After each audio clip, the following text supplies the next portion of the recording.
We're all guilty of this, where we get asked a question or to help someone out, and the time that they thought it would take us to answer, or the time we allocated in our minds as well, is far smaller than how long it actually takes. So someone asks you a question and they want you to look into a plugin, or how do I solve XYZ? And you're like, yeah, it could take 5 minutes, but in actual fact, you lose an hour or two of your life. I class that as paid research. If someone says to me, how do I sort something out? And I can sort it out, like I know the answer, right? There's no reason for me to think about it too much. I know what I would do in this situation. You just go and give the answer. But if I then have to spend time looking into it, and we get requests like this for videos all the time, comments, you'll see questions on forums. Hey, Imran, how do I do this? Hey, have you looked at this plugin and can you do a comparison for us? That's my time. And if you're not going to pay for that research or commission me, why should I do it? You got a prospective potential client and the client goes, I want to do X, Y, Z. And then you're going to be like, well, I can design a website, I can sort out your WooCommerce, and I can do all of these other bits for you, but I don't know how to do X.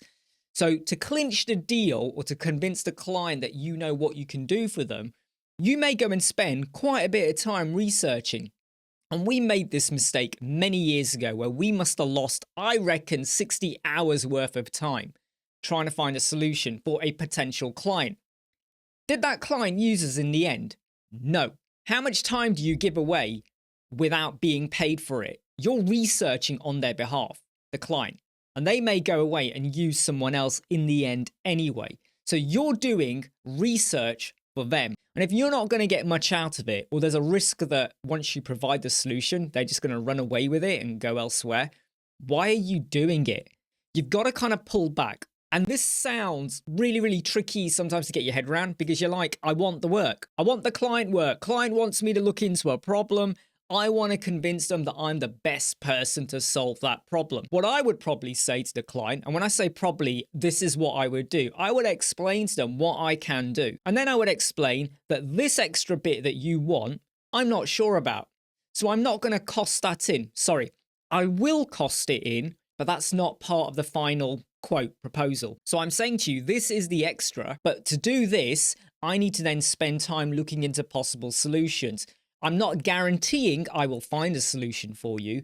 I'm not guaranteeing we will get it done. This stuff I can guarantee. We can get 95% of what you want done, but this extra 5%, there may be some time that has to be spent in looking into it. There may be extra cost for us to go and do that. And you have to make that clear to client. The client may go, well, actually, you know what? That wasn't a showstopper. So we can compromise on that. Did I really, really, really need it? So many times on forums, you see a question where someone goes, my client wants the logo to go or the header to do something funky. And my question back is that what you want to do, or is that what the client wants to do? Is it a showstopper? Can you still get the website done? Is it something that could be looked at later on as part of phase 2 or phase 3? And usually it's like, well, client's not overly bothered by it. If you are going to start providing free research time to solve a problem for the client, and you're not too sure yourself of how you're going to do it, consider, is it actually going to be worth it to the client? What happens if they run away with the idea and don't use you? What if like they never really needed it? How much time are you giving away? Have they paid for that time? You've really got to start valuing what you do. So whenever someone says to me, hey, Imran, can you do a video on XYZ? I usually ignore it, because it's like, you're not commissioning me to do it.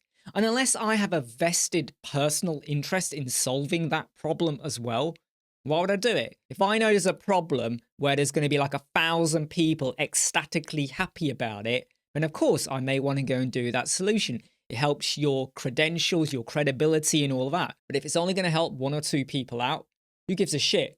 Okay, let's be blunt and honest here. And that's the same with your clients. So when your clients say they want all of this, what can you confidently do?